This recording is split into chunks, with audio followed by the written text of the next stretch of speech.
Demolition, and there's that right hand. They're duking it out, not by the right hand. Takayama.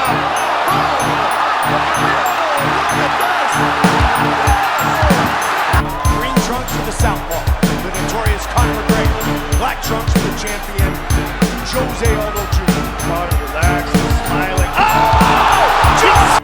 Nate Diaz, he just shook up the world. How's that feel? Hey, I'm not surprised.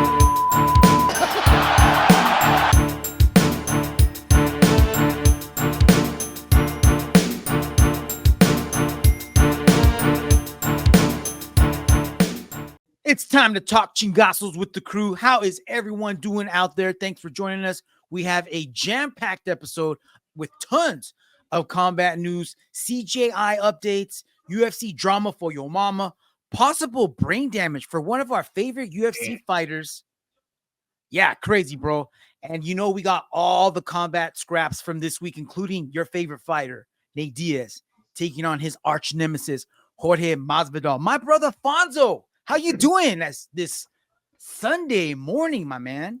Dude, good, man. Good. Just chilling, trying to get us caught up, man. I want to hear you get us caught up with all of the cheese, man. Spill that. Bro, tea. you know I got it. You know I got the hot fire cheese, man. Real quick before we get started, don't forget, everyone, hit that like and subscribe button, please, so you can join the crew weekly, so that way you don't miss out on any of our episodes. So and also every episode we set up into chapters. So if you want to skip around, go down to that description and see what story you want to follow and just move it there. Fonzo, you ready to talk combat news, my brother? Kick us off, man. Let's fucking do this. Here we go, bro. I missed this conversation last week. This happened in post-fight interviews after the show was over. And you know, my boy Dana White, man, loves to talk about the GOAT or pound for pound talk. So he was asked one more time, yo, who's the GOAT, bro? Trying to fight. I'm just saying, yeah, no. Yeah, well, it's not like he's sitting around and doesn't want to fight. The guy came to fight. It's the first injury he's ever had. And listen to me. I'm not defending Jon Jones. Yes, you are. You know what I mean? Jon Jones has been one of my biggest fakes in the entire time that I've been in this company, right? And you know, the guy hasn't been the model, fighter in the company. No matter what you. So he goes on for about another minute, just basically preaching to the choir about why he thinks Jon Jones is the best. So on the screen, I know I've showed this graphic before since Jon's last fight. Look at how many fighters have gone undefeated and actually have come up since Jon's last fight. Pantoja 3-0, Sugar Shane 2-0, Topuria 2-0. Look at Alex is 4-1 since Jon last fought. So Right. Alex has fought 5 times to Jon's is 1, dude. That's crazy. I understand that he is quite possibly the living GOAT at the moment. And if he keeps going the way he's going, even if he just beats the shit out of Stipe, retires, he's probably going to be the GOAT, right? I agree. Quite possibly, unless someone comes and obliterates everything Jon does. But to this moment, Jon has had a phenomenal career, and it's probably starting to wrap up. But at the moment, man, I don't think the pound for pound is the same discussion as GOAT talk. You know what I mean? No, I agree. Like, I agree. pound for pound should be like people that have been active within the last, I don't know, 3 to 5 years. 5 is kind of pushing it. I would try to stick to maybe 2 to 4 years. Let's look at someone's resume within the last 2 to 4 years, because that allows for like the Illias of the world to come up, like people that just skyrocketed out of nowhere, where 2 years ago they were on the radar, but they weren't really right there yet. You know what I mean? Right. So on the screen, I got Jon's fights dating back to 2018, and that's his last 5 fights, Fonzo. 5 fights, with one of them only being at heavyweight, which is the division he's at right now. Right. And this is kind of weird because, I mean, Dana's talking about Jon being the pound for pound number 1, right? But we have the pound for pound rankings by the UFC on the screen. And who's number 1 right now? Islam Makhachev. Islam, bro. And who's number 2? Alex Pereira. Tom, bro. Jon is at number 3. So even the people in the UFC that are in charge of this are like, I'm glad that they're not going along with, I was going to say Trump's plan, with Dana's plan, bro. They're not being brainwashed, and they're just sticking to what they believe in, which is, I'm fair with this. I'm okay with this. Yeah, no, I you know that ranking that you pulled up right now, like that, I honestly think that's a pretty fair I would assessment agree, of the dude. top five. For sure. You know what I mean? Yeah, no, and you're right, man. Pound for pound is for active fighters, and that's the biggest distinction. The GOAT, you know what I mean? You can say Muhammad Ali is the GOAT, and he is, but he's not the pound for pound best fighter right now. You know what I Exactly. mean? He's got the It's resume to not the back it same. up, but he's not pound for pound any longer. That's Right, something any that's, longer. I think that's something that is used for current fighters or active Yep. fighters, right? So, but let's go back to this GOAT talk, bro. Check this out. I found this graphic on Reddit. Wins against UFC champions. Amanda Nunes is at the top, bro. 10 wins against champions. That's like basically every time she stepped into the cage, she went up against a freaking champ. Yeah, dude, that's I mean, G. Like, how are you that's gonna top that ever? gangster, bro. But there's a couple of names on this list that could potentially add more names to that. Check it out. Stipe. What if Stipe beats Jon, bro? No one's expecting that. But if Stipe beats Jon, that could be one more for him. Yeah, If Alex fights Jon or Alex fights Tom and gets a win, that could be one or two right there for him. yeah. And here's the thing, man. The way that I'm looking at it right now, Alex still has maybe a few more years left, in the sport. You know what I mean? If he can keep going on this trajectory that he's been on, dude, he can top GSP. I think Awesome. the potential for that to happen is there. Yep. And I think the window is smaller, but still I think it's going to be open longer than for what Jon has it. Yeah. I think Jon I mean, realistically, if Jon wanted to, he could. I mean, he could totally, have bro. 2 more wins, but you know what I mean? Who knows? So, We don't know where his body's at right now. We don't know where his mindset's at. He seems to be content with what he's done already. So I don't really see him sticking around too much longer. I see him maybe adding 1 to 2 more max on this list for so himself. do you think the reason why he wants to retire after Stipe is because he knows he'll probably beat him and then he'll beat GSP's record? And He that's could all he's be. really worried about? Like, I just need to beat GSP's record. I don't even know if that's on his radar. I've never heard that come up in a conversation with him, but that's interesting to know. I wonder if that is the true story. Like that could explain why he's been playing it safe. Yeah. You know? Yeah. I agree, man. Interesting. Yes, definitely, bro. So what about this though? This is also interesting. What if I told you that Alex Pereira, your Payton, yes, is undefeated against all fighters whose name starts with the letter J, bro? Oh, fuck. Facts, bro. The data Okay. does not lie. Yuri Prochaska, W. Jamal Hill, W. Yuri Prochaska, W. Jan Blachowicz, W. Bro, John Bones Jones. coming W, up. bro. W. Oh, just a side note, bro. Just something for everyone out there watching and listening to think about. Put that on the back burner. And when this fight gets Get your announced, tinfoil hats out. remember who told you about this, bro. Undefeated against fighters with the letter J. Can't deny it. Can't deny it, bro. And hey, check this out. So, Payton's talking about he wants to. I know in his post-fight speech, he discussed moving up to heavyweight. He discussed staying active, but I don't know about this. Might be too active, bro. He's talking about fighting or wanting to fight on UFC 305 Perth card. That's going to be headlined by DDP and Israel Adesanya. You think that's too soon? You think he's just crazy trained right now, or Dude, what? well, I mean, how much damage did he take in his last fight with Yeti? Well, he did mess up his toe, so it just depends on what happened with that toe. But was But it other than that, dislocated or what? I His heard it was hands just might be dislocated. sore. I don't know. I haven't heard anything. He, Joe Rogan thinks everything's broken, but we don't know. It might have just been dislocated. Maybe Yeah. he sprained it. Who knows? But Yeah. so his I coach Plinio is saying, "Hey, bro, let's take it easy. Let's wait a little while. Let's enjoy the belt, and let's wait maybe a little bit longer." So the Perth card is in August. Yeah. Maybe he gets in towards the end of 2024. Maybe like October, November. I know he lives in Connecticut. How cool would it be to throw him on the card in Madison Square Garden? Like that's almost like his second backyard. You know what I mean? Yeah. No, I agree, man. I think he should take some time off. He needs to work on his ground game, dude. Like I would love to see him work a bit more of his ground game, some takedown defense, because that would make him so much more well-rounded.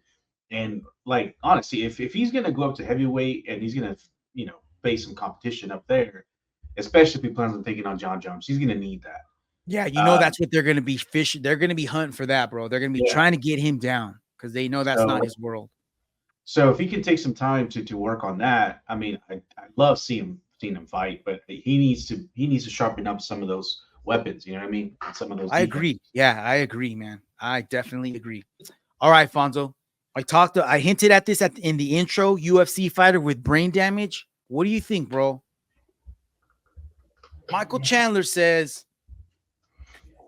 So Michael Chandler went back and forth with RDA, talking about how I guess Michael Chandler was talking some nonsense. Actually, let me get to the nonsense first, and then RDA responded with this. So I should have led with this. Good old-fashioned, passionate American at Mizzou Wrestling beats Sambo all day at Makhachev MMA. That was Michael Chandler tweeting out to Islam. Sounds like a challenge. Yeah. Maybe the Conor fight not falling through, and he might have sustained some heavy brain damage in the course of his camp because he's nowhere near title contender status. And even Islam agrees, bro. But I think that's what RDA is talking about here. How much is the opportunity to become a world champion worth? For some of us, there is no price on a UFC belt. Mine is certainly not for sale. Chandler should stop his "see you at the top" motivational speeches. It's embarrassing. Chandler responds, cool story. See you at the top.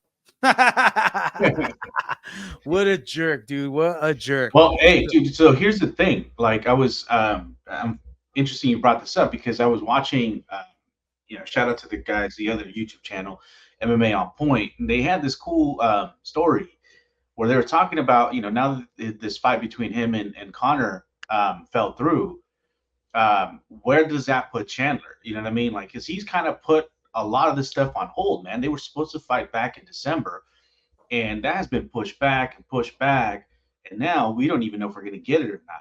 So, like, you know what I mean? He put his career on hold to make this happen because obviously, you want that McGregor fight money. You know what I mean? Yeah. But what are you doing now that it fell through? So now he's tweeting this out. Is he in desperation mode? That was a question that was asked, and I think that's very. And I valid. think that's exactly what he's doing. He's scrambling to try to get a payday. Not that he probably needs a payday, but if he's been holding out and he's not going to get that payday, he's got to try to recover some of those funds that he didn't get. Right. And so what's the next best thing for him? Fighting the champ. Yeah. So you know what I mean? It sucks for him that he got put in that position. He should have had at least 1 to 2 fights at a minimum by this time. And he's an entertaining fighter, man. Like I want to see him fight. Bro. You know what I mean? He is exciting to watch. But this whole Conor thing just really screwed his career up for sure these last couple of years. Yeah. But it's a gamble, man. Sometimes it pays off, and other times, Conor has been unreliable. So. Right, for sure, man. So speaking of being unreliable, I don't know how reliable the news is revolving Illia and Max. So this was Illia on some show, something. Let's check it out what he says. He got asked about, hey, what's going on with your next fight? Espera no la ves al alcance ya por tiempos, es imposible. No por mí, no es por mí. Me llamaron de que Max Holloway que estaba teniendo problemas familiares, que luego no podía bajar de peso, luego que quería pelear en la categoría superior. No sé, la verdad. No tengo ni idea. So Illia was asked, hey, what's going on with Max? And then Illia responds with, hey, I've been hearing Max is having issues cutting weight. Max is having family problems. Max wants something else. So that's according to Illia. Max responded with, bro, I don't know who you're talking about. So he says he's making it up. And then he responded later, been talking to them, brother. You need to check your numbers. Since you said it, the Sphere by Toehold, see you soon. And he's responding to when he said, choose a date, choose the way you want me to beat you. You write it. Here I am ready to turn off your lights whenever, and wherever. That was Illia. So I don't know, man. Maybe I don't know if that's the UFC messing with either one of these guys, but they both say they're ready to go and they're just waiting. So the Spear's right around the corner. We're like, what, 3 months away from that? Yeah, dude. Yeah. 2 months away because Dude, it's in yeah, September. We're already in July. Yeah. So it's kind of too late to maybe even, I mean, I know they're starting to dish out fights. It's starting to fill up. I got some announcements coming up in a little bit, so stay tuned to that. But at the moment, there's still room. There's a possibility, you know, and that's supposed to be the main event or co-main event. Dude, I just feel like these are talking points that the UFC is feeding these two guys to drum up interest for the fight. Well, there's already interest. They don't even need to do that shit. Hey, but you that know, clip, like, dude, hey, you don't know, man. This clip right here sold the whole fight itself. Yeah, but they got to keep it going. They got to keep stoking the flames. They got to add more mustard to it for sure. Yeah. So yeah, and I'm wondering if this is maybe there's a little truth to this. And Max is saying like, hey, I just fought for you guys at lightweight. Now you want me to drop down to featherweight? You know what I mean? Maybe he's trying to buy himself some time, or maybe he's trying to increase the paycheck, the payday. Yeah, could be. Hey, I can do it, but and that would be smart of him. That'd be smart of him. Yeah, I mean, look at what kind of win he's coming out of. You know what I mean? Like he's got all this hype behind him. So much momentum right now. Yeah, you got it. If he's not the hottest fighter in the UFC, he's one of. Right. Yeah, you got to. Yeah, you got to get it when you can. Yep. All right, bro. Here we have an up and coming hot UFC fighter who just fought last week on the pay-per-view show, Payton Talbot. You know, I've been big on this guy, but check out. Just dude, what do you think happens to UFC fighters once they're done fighting? Like, what would you believe should happen? Like, hey, all right, I'm done with my fight. I get the tape cut off. I get my gloves taken off. What are you going to do? You're going to change and go get a taxi? What do you think? I'm going to go get myself a big ass freaking torta and some tacos and a big ass bottle of Coca-Cola. That's what I'm doing. For sure, right? But that's probably after you leave the arena, no? Yeah. But what about what if you're like on the undercard? Are you going to stick around for the fights? What if it's a really good card? I probably would, man. Like you want to be on TV on the big screen. You know what I mean? You want to get your name out there. I would imagine that's good for the fighter and for the UFC, no? To see like an upcoming superstar like Payton at your event, sitting around other UFC superstars, possibly maybe even getting him to talk smack with another fighter or something. You know what I mean? You never know. Why wouldn't you? Right? Yeah. But check out what actually happens, bro. Did you watch prayer or did you leave? No, they kick you out. Yeah, it's fucked up. They don't even, I was like, they're like, do you have a ticket? And I was like, I just fought. And they're like, no exceptions, man. I was like, are you joking? They legit walk you out of the building. Yeah, they wouldn't let me back in. That's crazy. You know, back in the day, there used to be a VIP room with ice cream and all kinds of desserts, and all the fighters would just hang there. That doesn't exist. No, yeah, that's what they told me. They got rid of it with COVID. Yeah, what does that mean? I went and what does that mean? You're all going to get COVID if you sit there? You just fought in an arena full of 20,000 people. So they walk you out. Like, how quickly after the fight are you escorted out? As soon as you're done with your media, you're out. Do you get to take a shower? Up.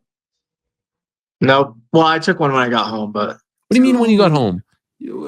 Like, oh, the Airbnb. Sorry. Oh, Airbnb. Yeah. I was like, what? 2 days later? Wait a second. You're not even allowed to go back into the locker room to take a shower? That can't be. No, I didn't even know there were showers there. That's crazy. Do you walk out in your UFC Venom gear? Yeah, well, I changed, but yeah, I got my backpack on and everything. And where'd you go? I went back to the Airbnb, streamed the rest of the fights, and then we went and saw Cascade. Yeah! I don't know what that is. Is that a band? Yes! That was awesome, bro. Hey, man, fuck that. For free? Guess what? I'm going to watch them for free anyways. I got that link from Khabib. That's awesome, bro. Send link. God damn! Dude, I thought I couldn't like this kid anymore, but I love that blanket in the background, bro. I'm getting hella Sun Monica vibes. Hella. Keep it going, kid. That's super messed up, though, that they don't let you stick around. Dude, I thought this whole time, but I guess I guess it would make sense that they would remove it for COVID.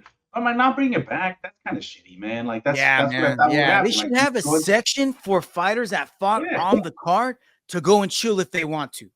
Like one for you and one for your cornerman or something. You know? Yeah. That's kind of cool. All right, bro. I love stories, hearing stories like this.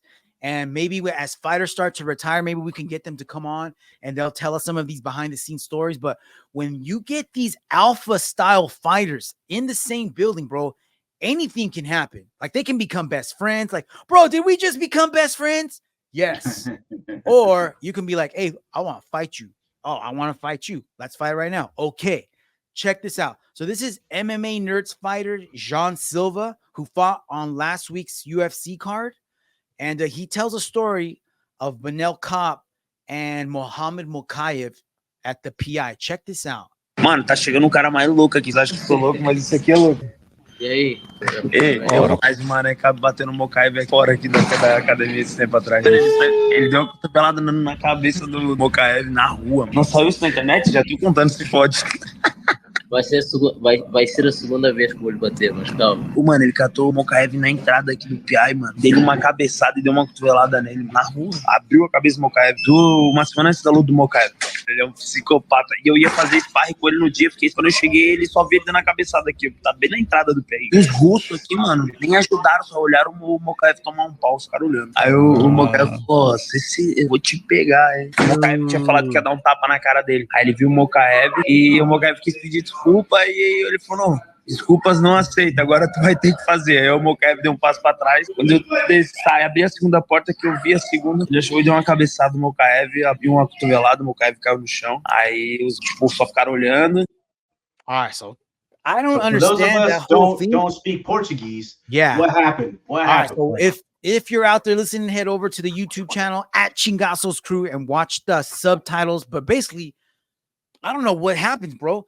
I don't know if they just started scrapping or what, because at one point he says, hey, Manel headbutted Makhachev, split him open. And then he says Manel was trying to apologize and Mohamed Makhachev was like, nah, it's too late for that, bro. And then next thing you know, Manel throws an elbow and a headbutt and they're going at it. So I don't know, but they were beefing. Dude, this is crazy because this is so close to both of these guys are supposed to be fighting soon. Yeah. So there's a story, bro. There's a story brewing. So we'll see what happens. Both of these guys got to fight and win, which I'm sure Mohamed's going to do. But is Manal even going to make it to the scale? He always has trouble, bro. So I hope he does, because now we got a storyline here. Yeah. Yeah. We got to hear what this is all about. Definitely. I'm sure. Sounds like just as like it was a sucker punch kind of a deal, right? With the first elbow. Like he just went up to him and just decided to throw it. Like there was, I mean, the guy didn't say there wasn't like anything to provoke him. Yeah, definitely. Yeah, who knows? There's got to, I mean, I'm sure they didn't just start at 100. Something had to have preceded that whole event, either on social media, through homies, at the gym, something. Right. All right, man. Speaking of emotional roller coaster, Diego Lopes shared his story from his UFC 303 experience, bro. Talk about an emotional roller coaster of a weekend, bro. Like, hey, all right, you're going to fight Brian Ortega at 145 on 3-week notice. Cool. Day before weigh-ins. Hey, sorry, actually like 3 hours before weigh-ins. By the way, we're not going to fight at 145. We're going to do 155. Are you cool with that? Okay. Damn. Dude, then the next day, hours before he's supposed to fight, remember how we said you're going to fight at 155 against Brian? Yeah. He's not going to fight. So now you're going to have to fight Dan Ige. Is that cool? Okay. Oh, and also you're going to have to fight at 165 pounds. Is that cool? Yeah, I'm cool. Dude, 0 F's given by this man on the screen. Just the size of the balls on this dude, man. Amazing. Because I'm sure he had every legit reason to back out. Right? Yeah. Like, hey, no, I prepared for Brian, bro. Like, this could be a title shot for me. And if I lose because I'm underweight, this could cause my career. This could cause me to lose 1 to 2 years that I might not have. that's a huge weight difference from when he was Big originally time, preparing bro. for it to. He stay, and they're saying we're gonna weigh in at 165. Who knows if he's really gonna be 165? You know? Yeah. So this is him talking a little on a pod. So let's see what he says. I think this is on the MMA Hour. Ya muchos están preguntando que si vamos a pelear en la esfera. Para ti, ¿quién sería la mejor opción esta noche? Pues a mí me gustaría que UFC pudiera reprogramar la pelea con Brian Ortega. Bueno, definitivamente va a depender de cómo él esté de salud y no si él está disponible a volver a bajar 145. Pero si no es Brian Ortega, pues a mí me gustaría una pelea con Volkanovski. Yo creo que sería un gran reto para mí. Estoy listo pues para pelear pues con lo que es en el top 5. Man, those two, there you go. Two would be good fights. Either one of those would be good. I think this is a great time for him to fight Alex. So for everyone out there listening that wasn't able to read the subtitles, who are the two opponents that he said he would like to fight at the Sphere, Fonzo? Brian Ortega or Alex Volkanovski? Now, I think either one of those would be a fire-ass matchup. I think one of them is a little bit better than the other. I think, though, that if he fights Volkanovski, now is the perfect time to fight Volkanovski because he still has the name, but he's not as dangerous at the moment. It doesn't, or at least it seems, right? Yeah. He's not as unstoppable as he's exactly. He seems like he's got a better chance at least. Yeah. Right. Yeah, and sure. I know I'm making it sound like that's the matchup I would like to see him against, but I'd rather see him fight against Brian, bro. I think that would be a better matchup. And then that makes more sense for the division because we lose a contender there and we create another one. Yeah. And with Brian, I feel like you would really test his ground game. You know what I mean? For sure, right? You know Brian's ground game is going to be a big factor in that fight. So do you think that that's what Brian needs in his next fight is someone who's going to test the ground game? I think so, man. Or what about this, bro? What about this? You set this up. Freaking perfect.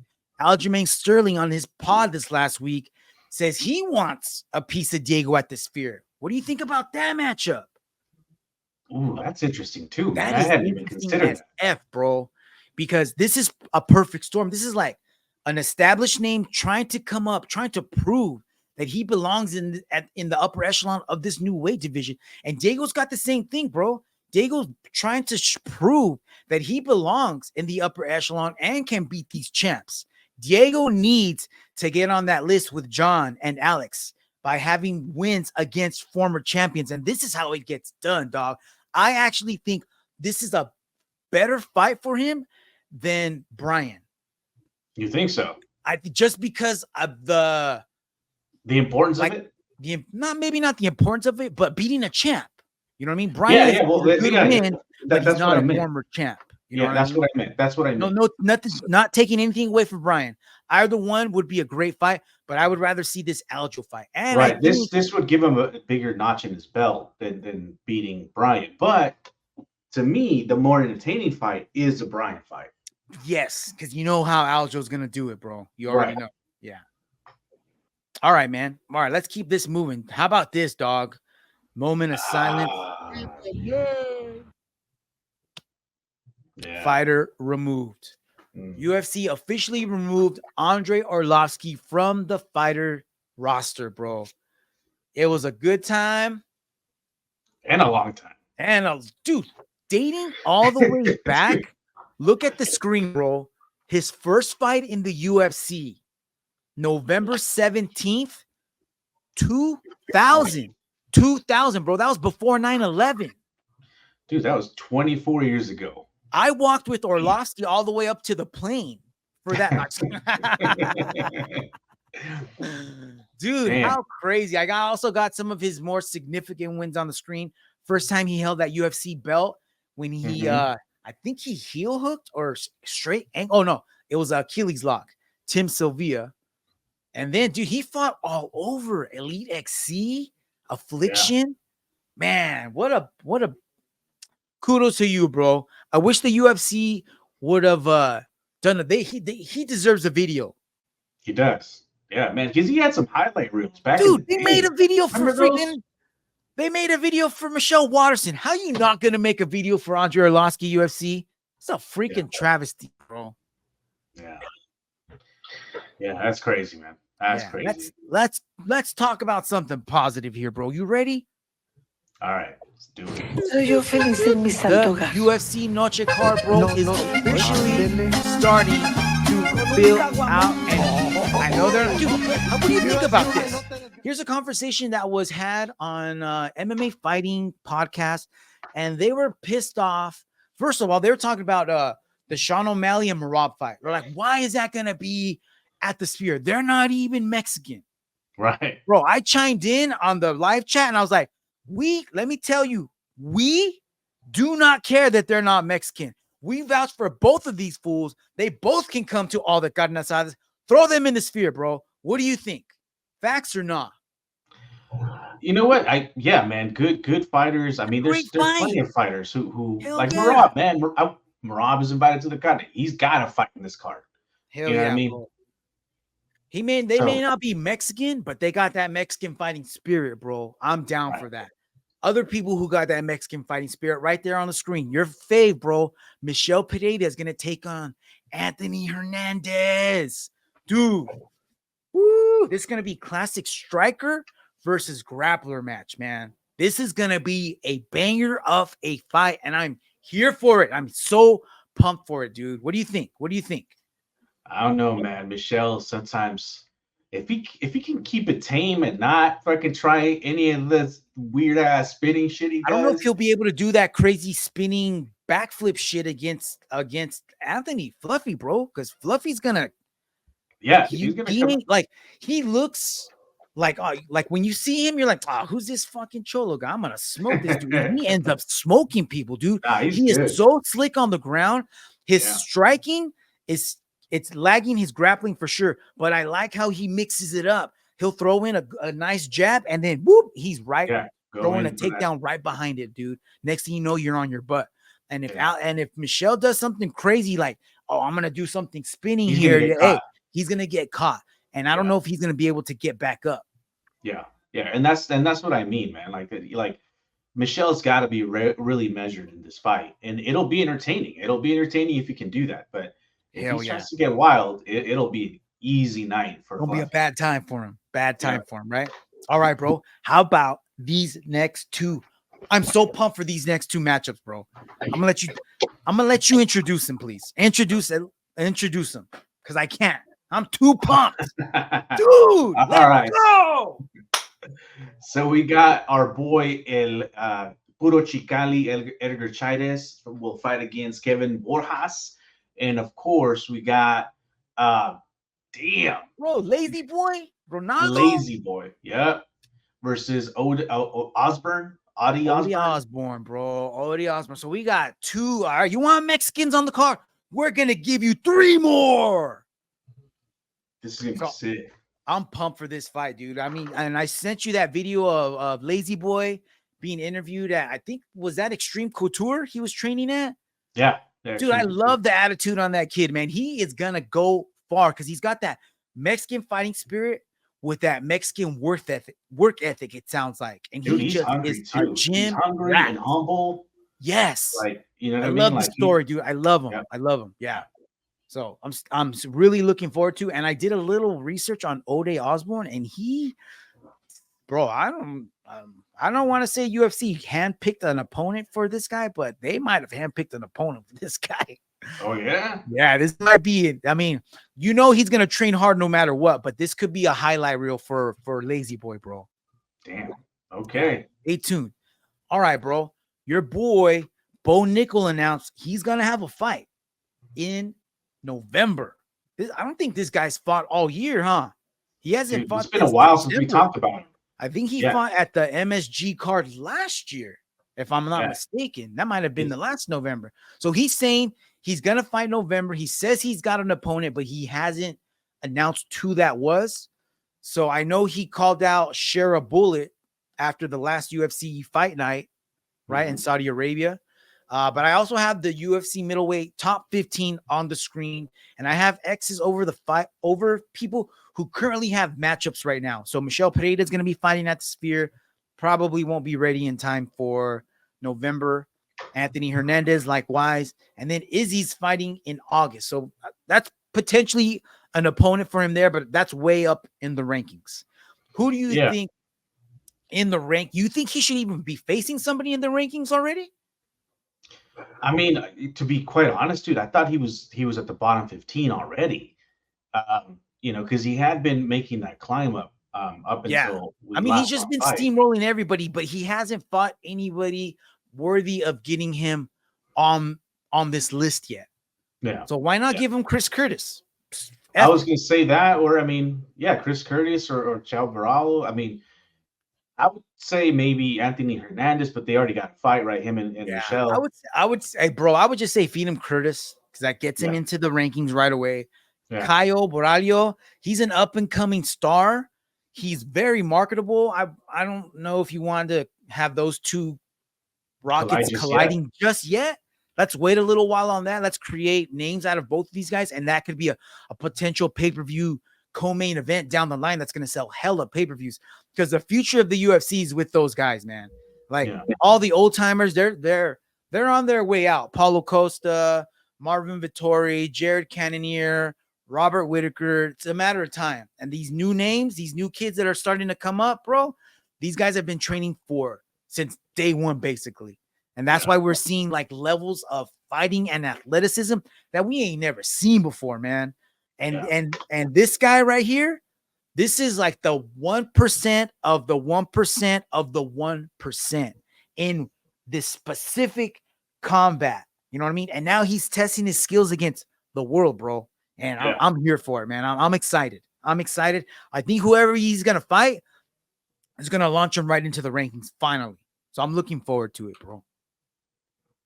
All right, dude, we got UFC 305 starting to cook right around the corner. They had their first face-off. Check this out. It's going to play play the sound, but here's Izzy, DDP, face-to-face, nose to nose. Pretty fucking intense, dog. Look at that. Yeah. Just dude, it's a trip to see Izzy back and not holding the belt. He's gonna dominate. You know what I mean? Like, because he might not, man. You know what I mean? Like before. That's what I'm saying, dude. I don't know. This is like a monster truck versus an Indy car. Yeah. You know what I mean? And it depends on what kind of race they're gonna race. Like, are you gonna be in a sprint, or are you gonna be like, bro, we're just gonna be fucking slanging and banging? You know what I mean? Yeah. I don't know. Like I think DDP's gonna break him, bro. Yeah, he could, man. He could. Because I'm just thinking, what I mean, I guess he definitely can outscore him, right? But you know that those anything he's just he gonna lands come is in not like gonna be able to damage him as much as what DDP can throw. Yeah, dude. And you know DDP's just gonna come in like a freaking hurricane, just like a crazy freaking out of control white belt. You know, and that's his style. He creates chaos. Yeah. So in that face-off, dude, DDP says that he felt that Izzy was just getting smaller and smaller the longer that stare down went. Damn. But then Izzy was like, yo, bro, why are you wearing pumps? Check out those shoes, dude. I need those shoes, dog. That's gonna add at least 2-3 inches to my height. 5'5", here I come, bro. All right, man. So it's starting to cook, bro. It's starting to heat up. So be ready, man. There's surely more shit storms to come from that card. Yeah. All right. I got the fight lineup for UFC 304 on the screen. Bro, check it out. Muhammad Mokaev, Manel Kape. Why did I not know that they were fighting each other? That's even worse, bro. We just talked about it. That's even better, bro. Why has the UFC not leaked that story then? I don't know, man. Dude. Let's hear more of that, man. So let's look at the bangers on this card. Early prelims, bro. RoboCop? Yes. Yep. And then I'm just that's on the early prelims. Prelims, there's gonna be a handful of some good ones, but dude, look at the main card, bro. Yeah. Arnold Allen, Giga Chikadze, Muhammad Mokaev, Manel Kopp. Dude, even Bobby Green, Patty Pimlet, Tiny Tom Aspinall, Curtis Blades, and then main event, we're finally going to get to see the rematch. Leon Edwards taking on Bilal. Remember the name, Muhammad. Bro, that's going to be a fun card, man. So it's going to be coming up in like 3 more weeks. 3 weeks, right?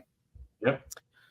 All right, dude. We had one fight night on Friday, and I was really looking forward to this because we had a killer grappling matchup between Tai Ruotolo and Joseph Chen. Me and the boys talking about this, but going back and forth through text messaging, wondering how it was going to play out. We all knew it was going to be a war, and boy, was it a war, Fonzo. There was a handful of good fights too, man. This one that I'm going to start off with, though, was not one of them, bro. This was, I was talking to you and Cousin Ann about this yesterday. This is Reug-Reug. If you guys remember, Reug-Reug is the heavyweight who beat the dog shit out of Boucher in an MMA match last time he fought on one. This time around, though, it was a strictly kickboxing matchup, and he was taking on Boucher Ketchup, bro. Boucher Ketchup. Remember the name, Fonzo. I probably won't, but okay. Levels of striking here I've never seen before. Pop, pop, pop. Look at this. Dude, that's like 3rd grade slap boxing. Look at it. And then he went down right there, bro. That was it. That was crazy. Like, I was watching this in real time, and I'm like, dude, who the F made this matchup? This is crazy. It's like a bus driver versus a pro boxer, man. Yeah, man, that is sad. That was sad. But it was fun to watch while it lasted. I hope he got paid well. All right, so here's the matchup that I was talking about. Tai Ruotolo, Joseph Chen. It was started on the feet. Tai hit Joseph with some nasty takedowns, dude. Early on, he tried to go for like a hip toss, and Joseph landed on his face. Popped back up, and then a little bit later reset, and then Tai dove in for a double leg, got him down, and then he was never able to get back up. But credit to Joseph Chen, dude. His ground game, his bottom game, his guard is on point because Tai had 0 openings. I mean, they were going back and forth. There were some great scrambles. Speaking of scrambles, check this out, dude. This is one of the awesome moments in this match where you think one guy's in control, and then the next thing you know, he's in trouble himself, bro. Check this out. Both men engaging in leg locks a little bit. Chandler trying to go inverted to the leg lock. Next thing you know, bro, Tai's almost on his back. Kicking the back almost, but Chen's guard is so tricky. Dude, that was so freaking slick. One more. Both men engaging in leg locks a little bit. On that leg. Chen trying to go inverted to the leg lock. Able to use the ground bullet in levels, man. So Tai ends up getting the unanimous decision. No submissions by either one, but guess what? We might get to see these guys a little more, bro. Because in another month, next month in August, we got ADCC CJI weekend. And CJI, the Craig Jones Invitational under 80 kilograms division, has officially filled out. I got all the competitors in the division. Check it out. Tommy Langaker, Jason Nolf, Lucas Hulk Barbosa, Yogan O'Flanagan, Levi Jones-Leary, Roberto Jimenez, Renato Canuto, Matthias Denise, Joseph Chen, Nikki Ryan, Tai and K. Ruotolo, Majid Hage, Kenta Iwamoto, Andrew Tackett, and Andy Varela. Dude, fire competitors, dude. I don't know what or who ADCC has left in their 80 kilogram division, but it must be left in shambles, bro. It must be in shambles because this is fire. I hope all these guys make it to the tournament healthy 100%. For some reason, Nicky Ryan always ends up having a hard time staying healthy, so hopefully he's okay and he makes it. But dude, we might see Joseph against Cade and Tai. Damn. So, you know what I mean? And those 3 guys could be, I mean, you could almost pick anybody on this list and say like, oh, dude, Andrew Tackett's going to win that. Oh, Majid Hage, if he gets hot, he just can sub anybody. Likewise with the Ruotolo brothers, you already know what you're going to get, man. But, dude, I am so stoked for that weekend. Let's go back to One Fighting Championship, bro. I got 2 more fire matchups that I'm going to share with you. Actually, I think it's just 1. Oh, actually, no, 2. Here we go. So this was Bampara Kuyate taking on USA number 5 ranked fighter Luke Lissay. So Luke Lissay was coming in with a lot of heat, bro. All the announcers were right in his nuts. One spent a handful of time recording him in training, showing all this footage of him being like cool American guy, blah, blah, blah, coming overseas and bringing American Muay Thai to the world. Let me show you how it went down, bro. It was early on in round 1, bro. Check out this elbow just set the pace for the entire fight. Watch this. I think it was an elbow, Ray. Look at that. Yeah, it was an elbow. That damage ran him right into it. You want to see it one more time, Fonzo? Of course you do, bro. Watch this straight elbow. I think it was an elbow, Ray. Look at that. Yeah, it was an elbow that did all that damage. Right? That's one of those my favorite strikes in Muay Thai, dude, where it looks like it's going to be a straight right, and it's just an elbow right down the pipe. But that was early on in round 1. Busted Luke's eye open, and he was having a hard time seeing things coming, and Kuyate was just piecing him up. He never dropped him. He never put him on skates. But in the 3rd round, Luke's corner was like, hey, bro, you got to win. You got to get the KO right now. So for some reason, he smelled blood in the water. And check this out, bro. 1.5 minutes left in round 3. Go big, go home, boys. Oh, shit. Leaning on the rope, having a hard time coming up, and it looks like Luke kind of just tosses him. I don't know if it was right. I don't think he fell because of the strikes. I think he was just really tired and fell over. So I don't know. I mean, I guess you could count it as a knockdown because the ref. Right? It's not really a knockdown. The ref starts an 8 count. Referee's counting. Oh, he's counting. Nah, bro, you ready for this? Kuyate was pissed off that he got an 8 count. So he comes out.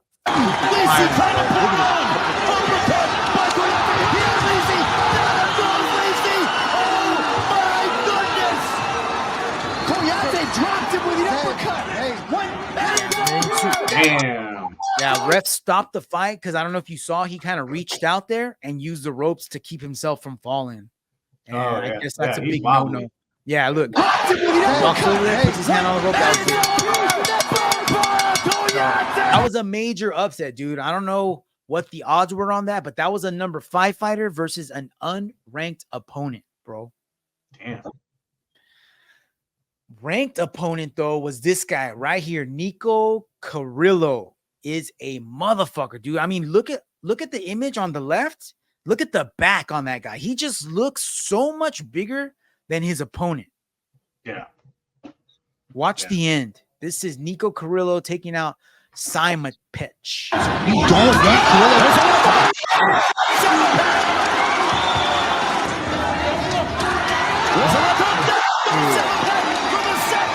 That was an Alex Pereira freaking left. Yeah, it was, man. That's like a freaking missile going action, man.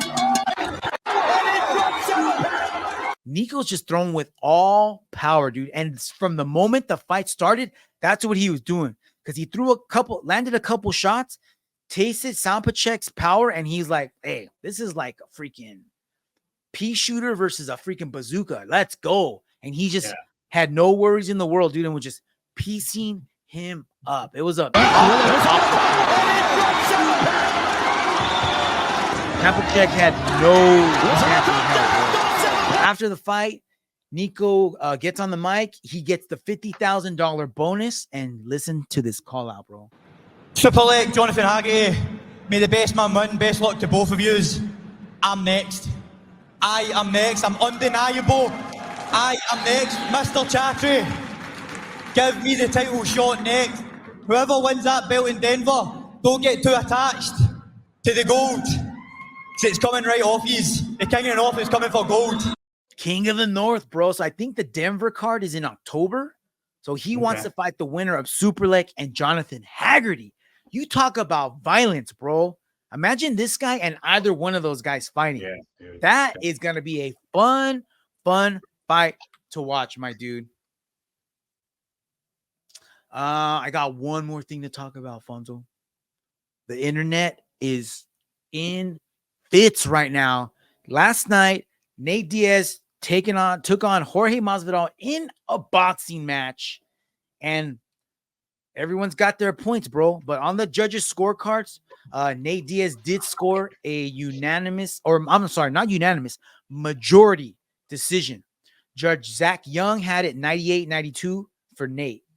Judge Fernando Villarreal had it 95-95, so a draw. And then Judge Rudy Berrigan had it 97-93 for Nate. So Nate won on the scorecards. I tried watching this. I fell asleep after the 4th or 5th round. But from what I saw, dude, power shots, Jorge Masvidal all day long. And typical Nate Diaz fashion, just little pitter-patter, like pillow punches all day long. Nothing overwhelming, nothing overpowering, nothing breaking skin, nothing cutting you open, but it's just constant. Like Jorge would try to like come out of his shell and boop, boop, boop. He'd take like 3-4 punches. And as soon as he started eating those punches, what would he do? He stopped. He would back up, put his hands up, and in that time, Nate would tee off with 3 to 4, 5 more pitter-patter punches.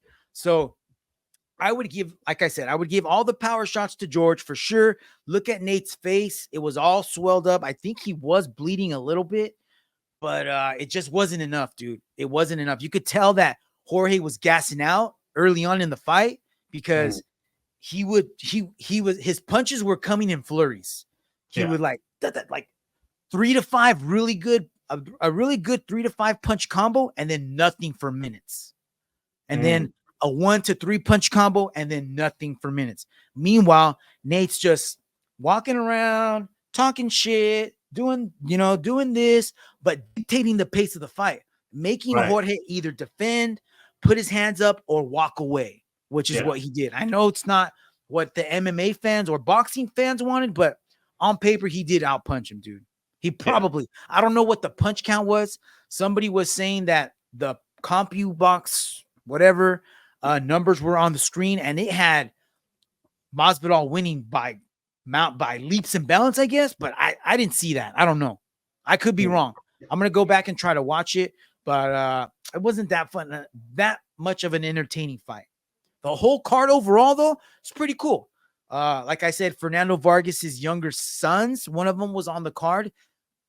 He wasn't overly impressive, but he did beat the dog shit out of Ryan Garcia. So if you're not a Ryan Garcia fan, you can see he beat the shit out of Ryan Garcia's brother, right? That's right. So he beat the dog shit out of Ryan Garcia's brother, and Ryan Garcia was so mad that I guess he had to get escorted out of the arena, bro. No. Yeah.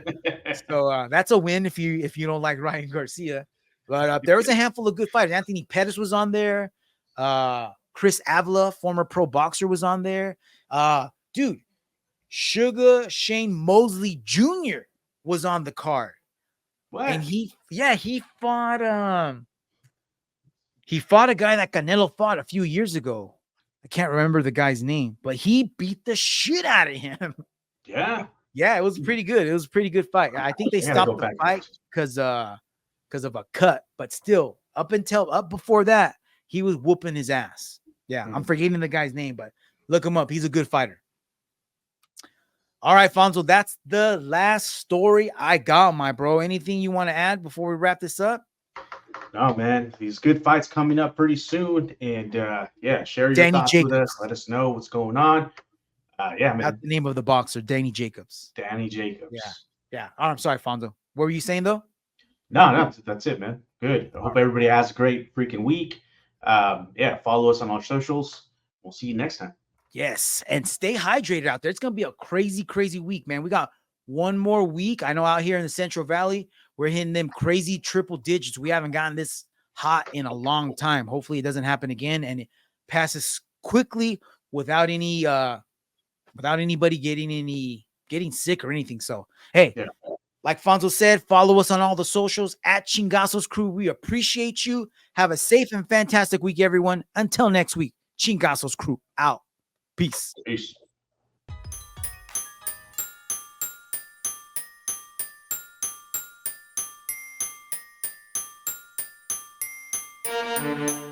Demolition, and there's that right hand. They're duking it out. Mount Rival right hand. Takayama.